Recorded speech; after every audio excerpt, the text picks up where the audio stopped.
Audio clip number 63۔ اس audio clip میں انشاءاللہ سورہ بقرہ کی آیت نمبر 185 سے 186 یعنی 185 سے لے کر 186 کی تلاوت، ترجمہ اور تفسیر قرآن صراط الجنان سنیں گے۔ بسم اللہ الرحمن الرحیم۔ ترجمہ، اللہ کے نام سے شروع جو نہایت مہربان رحمت والا ہے۔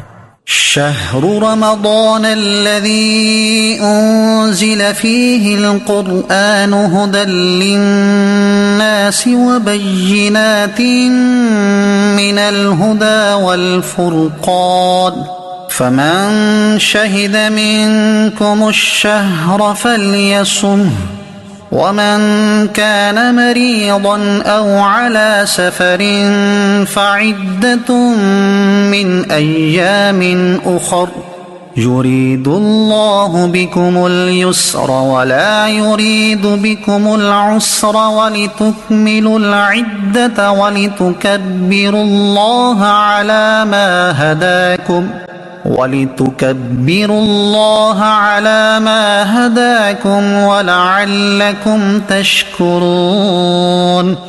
ترجمہ، رمضان کا مہینہ ہے جس میں قرآن نازل کیا گیا جو لوگوں کے لیے ہدایت اور رہنمائی ہے اور فیصلے کی روشن باتوں پر مشتمل ہے، تو تم میں جو کوئی یہ مہینہ پائے تو ضرور اس کے روزے رکھے، اور جو بیمار ہو یا سفر میں ہو تو اتنے روزے اور دنوں میں رکھے۔ اللہ تم پر آسانی چاہتا ہے اور تم پر دشواری نہیں چاہتا، اور یہ آسانیاں اس لیے ہیں تاکہ تم روزوں کی تعداد پوری کر لو، اور تاکہ تم اس بات پر اللہ کی بڑائی بیان کرو کہ اس نے تمہیں ہدایت دی، اور تاکہ تم شکر گزار بن جاؤ۔ شہر رمضان، رمضان کا مہینہ تفسیر صراط الجنان میں ہے۔ اس آیت میں ماہ رمضان کی عظمت و فضیلت کا بیان ہے، اور اس کی دو اہم ترین فضیلتیں ہیں۔ پہلی یہ کہ اس مہینے میں قرآن اترا، اور دوسری یہ کہ روزوں کے لیے اس مہینے کا انتخاب ہوا۔ اس مہینے میں قرآن اترنے کے یہ معنی ہیں۔ نمبر 1، رمضان وہ ہے جس کی شان و شرافت کے بارے میں قرآن پاک نازل ہوا۔ نمبر 2، قرآن کریم کے نازل ہونے کی ابتدا رمضان میں ہوئی۔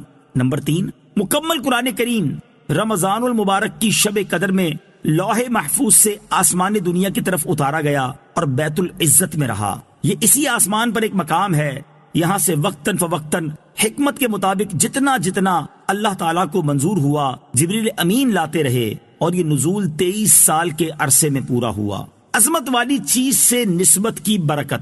رمضان وہ واحد مہینہ ہے جس کا نام قرآن پاک میں آیا، اور قرآن مجید سے نسبت کی وجہ سے اس ماہ رمضان کو عظمت و شرافت ملی۔ اس سے معلوم ہوا کہ جس وقت کو کسی شرف و عظمت والی چیز سے نسبت ہو جائے وہ قیامت تک شرف والا ہے۔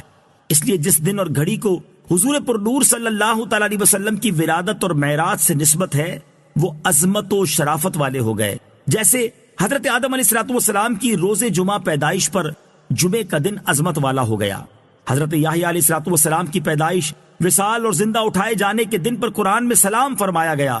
اسی طرح حضرت عیسیٰ علیہ السلام کا اپنی پیدائش، وصال اور زندہ اٹھائے جانے کے دن پر سلام فرمانا قرآن میں مذکور ہے۔ والفرقان، اور حق کو باطل میں فرق کرنے والا۔ تفسیر صراط الجنان میں ہے، زیر تفسیر آیت میں قرآن مجید کی 3 شانیں بیان ہوئیں۔ نمبر 1، قرآن ہدایت ہے۔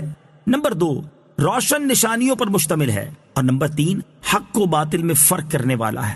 قرآن شریف کے 23 نام ہیں، اور یہاں قرآن مجید کا دوسرا مشہور نام فرقان ذکر کیا گیا ہے۔ یرید اللہ بکم الیسر، اللہ تم پر آسانی چاہتا ہے۔ تفسیر صراط الجنان میں ہے، اللہ تعالیٰ نے اپنی عبادت ہم پر فرض فرمائی، لیکن اپنی رحمت سے ہم پر تنگی نہیں کی، بلکہ آسانی فرماتے ہوئے متبادل بھی عطا فرما دیے۔ روزہ فرض کیا، لیکن رکھنے کی طاقت نہ ہو تو بعد میں رکھنے کی اجازت دے دی۔ بعض صورتوں میں فدیے کی اجازت دے دی۔ کھڑے ہو کر نماز پڑھنے کی طاقت نہ ہو تو بیٹھ کر ورنہ لیٹ کر اشارے سے پڑھنے کی اجازت دے دی۔ 1 مہینے روزے کا حکم فرمایا تو 11 مہینے دن میں کھانے کی اجازت دے دی، اور رمضان میں بھی راتوں کو کھانے کی اجازت دی، بلکہ سحری اور افطاری کے کھانے پر ثواب کا وعدہ فرمایا۔ گنتی کے چند جانوروں کا گوشت حرام قرار دیا تو ہزاروں جانوروں پرندوں کا گوشت حلال فرما دیا۔ کاروبار کے چند ایک طریقوں سے منع کیا تو ہزاروں طریقوں کی اجازت بھی عطا فرما دی۔ مرد کو ریشمی کپڑے سے منع کیا تو 20 قسم کے کپڑے پہننے کی اجازت دے دی۔ الغرض یوں غور کریں تو آیت کا معنی روزے روشن کی طرح ظاہر ہو جاتا ہے کہ اللہ تعالی ہم پر آسانی چاہتا ہے اور وہ ہم پر تنگی نہیں چاہتا۔ وَلِتُكْمِلُوا الْعِدَّةَ، اور تاکہ تم گنتی پوری کرو۔ تفسیر صراط الجنان میں ہے گنتی پوری کرنے سے مراد رمضان کے 29 یا 30 دن پورے کرنا ہے، اور تکبیر کہنے سے مراد یہ ہے کہ اللہ تعالیٰ نے تمہیں اپنے دین کے طریقے سکھائے تو تم اس پر اللہ تعالیٰ کی بڑائی بیان کرو اور ان چیزوں پر اللہ تعالیٰ کا شکر ادا کرو۔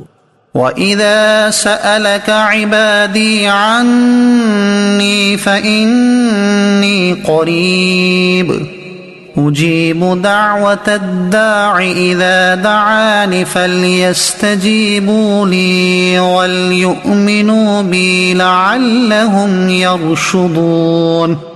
ترجمہ، ارے حبیب جب تم سے میرے بندے میرے بارے میں سوال کریں تو بے شک میں نزدیک ہوں، میں دعا کرنے والے کی دعا قبول کرتا ہوں۔ جب وہ مجھ سے دعا کرے تو انہیں چاہیے کہ میرا حکم مانیں اور مجھ پر ایمان لائیں تاکہ ہدایت پائیں۔ وَإِذَا سَأَلَكَ عِبَادِي عَنِّي، اور اے حبیب جب تم سے میرے بندے میرے بارے میں سوال کریں۔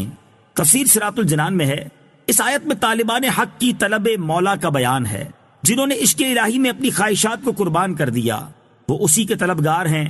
ان حضرات کو قرب و وصال الہی کی خوشخبری دی جا رہی ہے۔ شان نزول، صحابہ کرام کی ایک جماعت نے جذبہ عشق الہی میں سید عالم صلی اللہ تعالیٰ علیہ وسلم سے دریافت کیا کہ ہمارا رب کہاں ہے؟ اس پر بتایا گیا کہ اللہ تعالیٰ مکان سے پاک ہے، کیونکہ جو چیز کسی سے مکان کے اعتبار سے قرب رکھتی ہو وہ اس کے دور والے سے ضرور دوری پر ہوتی ہے، اور اللہ تعالیٰ سب بندوں سے قریب ہے۔ قرب الہی کی منازل تک رسائی بندے کو اپنی غفلت دور کرنے سے میسر آتی ہے۔ اجیب دعوت الداعی اذا دعانی، میں دعا کرنے والے کی دعا قبول کرتا ہوں جب وہ مجھ سے دعا کرے۔ تفسیر صراط الجنان میں ہے دعا کا معنی ہے اپنی حاجت پیش کرنا، اور اجابت یعنی قبولیت کا معنی یہ ہے کہ پروردگار اپنے بندے کی دعا پر لبیک عبدی فرماتا ہے۔ البتہ جو مانگا جائے اسی کا حاصل ہو جانا دوسری چیز ہے۔ اللہ تعالیٰ کے کرم سے کبھی مانگی ہوئی چیز فوراً مل جاتی ہے اور کبھی کسی حکمت کی وجہ سے تاخیر سے ملتی ہے۔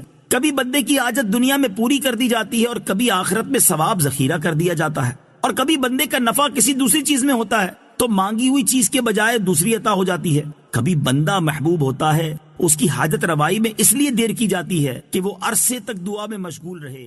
کبھی دعا